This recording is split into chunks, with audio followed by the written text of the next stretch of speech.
Ses feuilles vertes éclatantes captent la lumière. Son tronc tressé attire immédiatement le regard. Le pachira s'impose avec discrétion mais ne laisse personne indifférent.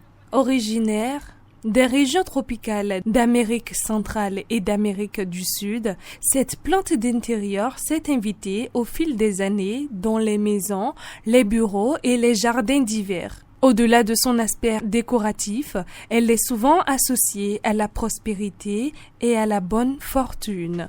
Dans plusieurs cultures, le pachira est surnommé l'arbre à argent. Selon les recherches, les connaisseurs nous ont dit que c'est une plante qui attire les ondes de l'argent. Raison pour laquelle on lui dit aquema en fond. Aquema. En français, arbre à argent ou money tree. Robuste et peu exigeant, le pachira s'adapte facilement à son environnement. Il apprécie une lumière abondante sans exposition prolongée au soleil direct. C'est une plante qui est de deux temps. Ça peut rester au soleil comme à l'ombre. Très souvent, les gens le mettent dans les bureaux, dans le salon ou sur la terrasse. De 3 tissés à 3, il y a tissé à 5.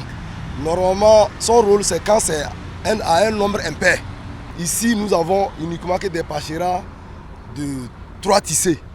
Là, j'ai 5. J'ai 5 feuilles, c'est bon. Vous allez voir, d'autres feuilles ont 7, d'autres ont 5. Côté décoratif, il est facile à vivre et chargé de symboles. L'entretien du pachira, quand elle est à l'ombre, son arrosage est modéré. Dans la semaine, on arrose une seule fois. Ou carrément, l'intéressé touche le terreau, voir s'il y a l'humidité, il peut compter jusqu'à 10 jours avant de l'arroser. C'est l'excès d'eau aussi tue les plantes. S'il est à l'extérieur, ça s'arrose, on arrose aujourd'hui par 3 jours. On arrose aujourd'hui, demain on n'arrose pas. Ou un pachira chez soi, parce que c'est une plante qui attire les ondes de l'argent. Il n'y a pas quelqu'un dans ce monde qui n'aime pas l'argent. Décoratif, symbole de chance et relativement facile à entretenir, le pachira est le compagnon idéal de ceux qui souhaitent inviter un coin de nature chez eux.